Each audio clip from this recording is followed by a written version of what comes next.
Hi, my name is Heidi Galarza Argudo, and today's topic is tonsillitis. So, tonsillitis is an inflammation of the tonsils, most commonly caused by viral or bacterial infection.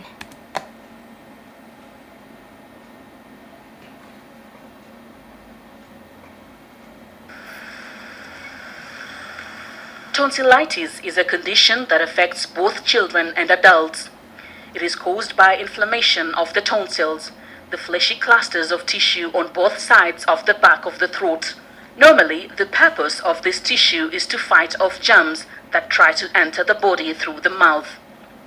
Tonsillitis is basically throat infection, and you can actually call it tonsillitis, you can call it pharyngitis, you can call it pharyngotonsillitis. So what exactly causes tonsillitis? About 50% are caused by viruses and another 50% by bacteria. When it comes to dietary causes, some of these include poor diet or malnutrition that aggravates a sporadic infection with too many starches, sugars, and pasteurized dairy foods, not enough green vegetables, food allergies, particularly to wheat and dairy, poor digestion, and non-assimilation of nutrients. Doctors also say tonsillitis is manifested by symptoms such as fever, chills, tiredness, muscle aches, pain and discomfort when swallowing, and swollen glands in the neck. However, when suspecting that one is suffering from tonsillitis, a careful examination of the throat is necessary to rule out conditions like diphtheria that may cause a sore throat. After diagnosis, if your doctor finds out the tonsillitis are caused by a virus, it is advisable to take plenty of fluids, nourishment, and rest to help the body's immune system fight the infection on its own. But if the tonsillitis is caused by bacteria, your doctor will most likely prescribe an antibiotic. Other treatment for mild tonsillitis include painkillers, lozenges, and throat sprays. Severe tonsillitis are manifested by blisters that develop on the tonsils and the roof of the mouth. The blisters erupt in a few days and are followed by a scab, which may be very painful. Here, the tonsils are removed using laser rays with the aid of a laser instrument to quickly vaporize the painful excess tissue. Whether your tonsillitis are caused by a virus or bacteria, if diagnosed early, your immune system will try to fight it. Meanwhile, it is recommended that you have plenty to eat and drink, even though it may be very difficult to swallow. Zainur reporting for Sunday Live. Application in medicine. The tonsils are the first line of defense. Their job is to control the entrance of germs into the human body, so they protect us of other several infections. Plus, let's see this video first.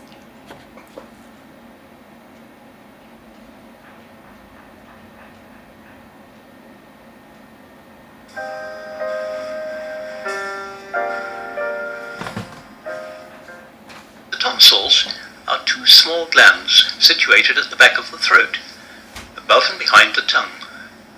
They are seen as the first line of defense against infection entering the body through the nose or the mouth. Inflammation of the tonsils, or tonsillitis, occurs most often in children. One theory is that this is because the rest of the child's immune system is not yet fully developed, and the tonsils are doing their best to contain the infection. The most common mainstream treatment used to involve the removal of the tonsils. This could be compared to throwing a smoke alarm out of the window.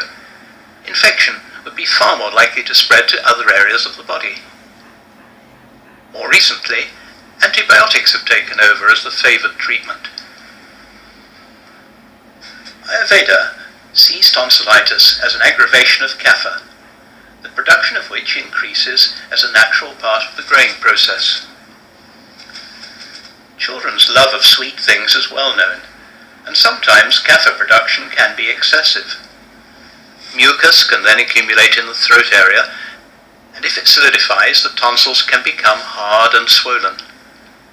The respiratory tract can also become congested, and fevers are common. Ayurvedic medicines are used to slowly dissolve the hardened mucus. These medicines do not, however, dissolve the good fats. Medicines which are prepared for children are usually sweetened to suit their taste. Numerous spices can also be helpful. These include black pepper, ginger, and turmeric. The turmeric should not be taken on its own. Attention to the diet is of the utmost importance. Because kapha is heavy and oily and cold, foods which pacify it tend to be light, dry, and warm. Pungent and bitter tastes are beneficial, while sweet items should be avoided. Various types of yogic practice can be helpful, although these are not generally suitable for very young children. Tonsillitis is one of the body's many alarm systems. To ignore it is to ask for more trouble later. To treat it, you need look no further than Ayurveda.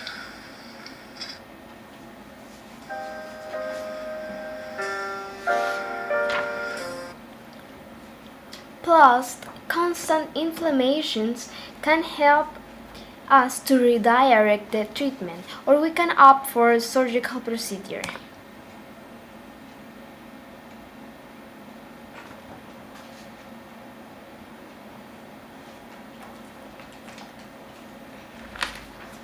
I'm Dr. Rob Hicks. I'm a GP working here at the Randolph Surgery in London. The usual symptoms of tonsillitis are a very painful throat and often a high fever. Some people get a headache, ear pain, a cough, and it's often really difficult to swallow anything at all, food or liquid. Now, when somebody sees their doctor, the doctor will ask them about their symptoms. They'll want to examine their neck for enlarged glands.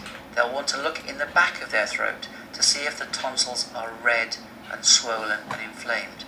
And often the tonsils are covered in white pussy spots, which helps form the diagnosis that what they've got is tonsillitis. Those who are at most risk of developing tonsillitis are children and young teenagers. The reason behind this is their immune systems are developing. Plus, of course, they're often exposed to many different infections. As we get older, the role of the tonsils diminishes, and so we're less likely to develop tonsillitis. It's much less common for somebody to have their tonsils removed, called a tonsillectomy. The reason behind this is that the research would suggest that actually there's very little to be gained in somebody having their tonsils removed. Although initially, after the tonsils are removed, a person may suffer fewer throat infections in the first 2 years, after that, they're likely to suffer the same number of throat infections as somebody who hasn't had their tonsils removed. Add into that equation the fact that it's an operation. So with any operation comes inherent risks, the risk of a general anaesthetic, the risks of pain and infection afterwards. And notably with a tonsillectomy, there's a risk of bleeding afterwards, which is why nowadays, where possible, surgery is not performed or recommended, because in time, people will grow out of this condition. If your child is suffering with tonsillitis, then of course tender loving care is very, very important. You can bring down a high temperature and relieve the pain of a sore throat with the appropriate dosage of children's paracetamol or ibuprofen. Remember never to give aspirin to children under the age of 16. Of course, offer them plenty of liquid to drink, offer them food that they can tolerate, and if you're worried about your child or if their symptoms don't appear to be getting better as they should do, then never hesitate to seek medical advice.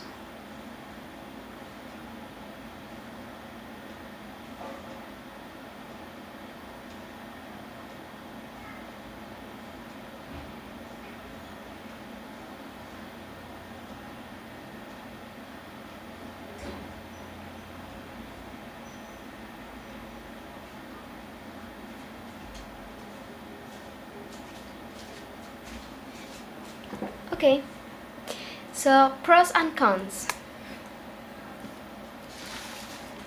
The pros of tonsillectomy are emotional distress, anesthesia-related risks, bleeding risks, and on the other hand, the cons are.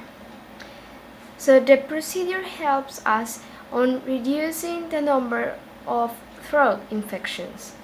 If tonsils have been taken out, they can no longer become infected, although the tissue surrounding the tonsils might still become infected. Oh, see this video?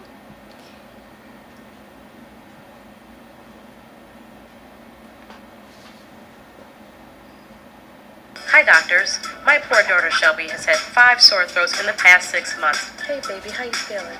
Mommy, my throat hurts. I hate to see her suffer. Should we consider having her tonsils removed? Are there any other options? You know, this is an all too common question for parents who are unsure about if and when they should have their kids' tonsils removed. So we asked Dr. Nina Shapiro to join us. She's a pediatric ear, nose, and throat surgeon at UCLA and also author of Take a Deep Breath. Thank you so much for being here, Dr. Shapiro. And we do actually have another mom in the audience who shares a very similar concern. So, Vicky, similar concerns for you? Yes, definitely. Except my daughter is 15 years old, so she's a little older, and she's had sore throats off and on for the last few years. Because of her age, her pediatrician is letting us make the decision whether to have her tonsils out or not. So we're really not sure. She's concerned about the pain from the surgery, and also she's concerned about it changing her voice because she's a singer. If you go back 50 years, pretty much every kid got their tonsils That's right. out. Go back just a few years, a lot of kids got their tonsils out, but nowadays we're taking a lot less tonsils out, and for different reasons, right? Right. So now there are actually very specific guidelines for removing tonsils. 7 episodes per year for 1 year, and that's really of tonsillitis, not Right. just a sore throat. Not just sore throat, because if you get the flu, Everyone you're going to gets get a sore sore throat, and throats. these are doctor-documented either Tonsil tonsillitis or strep. infections, Or strep, exactly. basically 7 episodes in 1 year, Or 5 5 in 2 episodes years. each year for 2 years, or 3 episodes a year for 3 years. Right. Which is a lot. That's a lot higher than the old recommendations of just 3 a year. You know, Yeah. out they come. So that's a lot of tonsillitis to get your tonsils I was going to out. say, and the irony is, nowadays, though, you have some better ways of removing those tonsils, even though Right. we're removing fewer. I'm going to have you show me that, but do we not have a clip of kind of the older way? Newer older technique. So this is a tonsillectomy done a few years ago with an instrument that's actually very soft in many ways. It doesn't really burn the tissues, and this is the instrument that I still use in the newer technique. But you can see that the tonsil's being taken out, and it's actually quite gently done. But the difference is what you're seeing underneath the wand there is the muscle of the back of the throat. So if you take out the tonsil down to the muscle, it leaves a very raw, painful surface, and that's what hurts so much, is that raw space back there. And also, it does lead to the potential complication of more Right. bleeding. And that's one Bleeding, thing. more pain, lot more longer school recovery, loss, a more couple parent weeks loss. out. Yeah, it's a really hard recovery. So the good news is, Vicky, that now there's an even gentler way to do Gentler this. tonsillectomy. So we have a little model here. And what we do, the older technique pretty much is, if this is the tonsil, we take it out. And so you're left with that hole that you saw on the screen, this little hole in the back of the throat, which does heal in and does heal in to look like the back of the throat, but it's very painful, so the recovery can be quite long. So the new technique is called a partial intracapsular tonsillectomy. So we just take the tonsil but leave that lining, leave the capsule. So if this is one side of the capsule and then this is the tonsil, when we take out the tonsil, we leave that inner lining that you see, and that actually protects the tissues, makes for a much easier recovery, much less bleeding, so the recovery is a lot easier and you still get the tonsil out. As far as maybe affecting vocal cords, things Right, like so that. the voice issue is always a question, especially in older kids, if they're singers or performers, or even in the young kids. It can change the voice a little bit. It doesn't change your vocal cords, it doesn't change your voice box, but it changes the resonance. So if you have a very deep, muffled voice, and you all of a sudden make a big space in the back of your throat, your voice is going to change a little bit. Not always so obvious. So to some extent, it depends on how big were the tonsils to begin with. Because that resonating, you're talking about literally the air that's in the chamber and the back of Right. the throat, as that air is coming out, the noise is made. So you're literally just changing some of the vibration back there. Changing the chamber, so the quality is going to change. It's not your voice box, it's not your vocal cords, but the way the sound comes out is going to sound a little Could different. maybe be Could better. be better. Vic, thanks so much for being with us. Well, thank you so much. I really enjoyed the answers and the information you've shared. Thank you. Appreciate it. Dr. Shapiro, thank you. Thank you. Always a pleasure. So the disease. The causes are, the most common cause is streptococcus, adenoviruses, influenza virus, Epstein-Barr virus, parainfluenza viruses, enteroviruses, and herpes simplex virus. Symptoms. The main symptoms are inflammation and swelling of the tonsils, sometimes severe enough to block the airways. Also, headache, loss of appetite, ear pain, fever, and in children, nausea, vomiting, and abdominal pain. So, the treatment will depend in part on the cause. If tests reveal bacteria, treatment will consist of antibiotics to cure the infection. Antibiotics may be given as a single shot or taken 10 days by mouth. If tonsillitis is caused by a virus, antibiotics won't work and your body will fight off the infection on its own. And let's see this last video.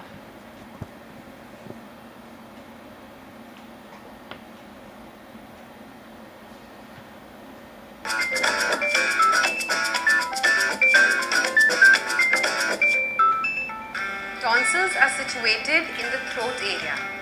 The inflammation of tonsils is referred to as tonsillitis. This condition is a result of either viral or bacterial infection. Viruses that cause a cold or influenza are responsible for tonsillitis in children. It's also common in teenagers who are suffering from the kissing disease, also known as mononucleosis. The affected child will have a sore throat and may have difficulty swallowing. The child may also complain of frequent headaches and a runny nose. He or she may experience vomiting, fever, and fatigue. You may also notice a swelling of the lymph nodes located right behind the tongue, and the child may suffer from bad breath. The symptoms of tonsillitis can last up to a few weeks. It's best to consult a doctor. At home, you can try these simple remedies to treat the condition naturally. Cold compress is an effective solution. Take some ice cubes, wrap them in a cloth. Place this cloth on the tonsils for 10 to 15 minutes. Do this every 10-15 minutes for about 2 to 3 times. This will relieve some pain. Take a cup of warm milk. Add a pinch of turmeric powder, also known as haldi. Add a pinch of black pepper powder, also known as kali mirch. Mix it well. Give this to the child at bedtime. This will pacify the pain. Take half a glass of lukewarm water. Add 2 tablespoons of lemon juice. Add 1 tablespoon of honey. Add a pinch of salt. Mix it well. Let the child drink this mixture. Give this 2 times in a day. This lessens the pain and effect of tonsillitis. Kids avoid eating or drinking when they have a sore throat. Make sure the child consumes sufficient water during the day to prevent dehydration. Also, make sure the child gargles 2 times in a day using a mixture of salt and warm water. Take care. Hi, hope you liked the video. Write in your comments below and let us know what you think. If you want to share this video with your friends on Facebook or Google+, use the easy share options below. I will see you again soon. Till then, take care. For more such natural home remedies, visit www.homeveda.com. So, thank you very much for your attention.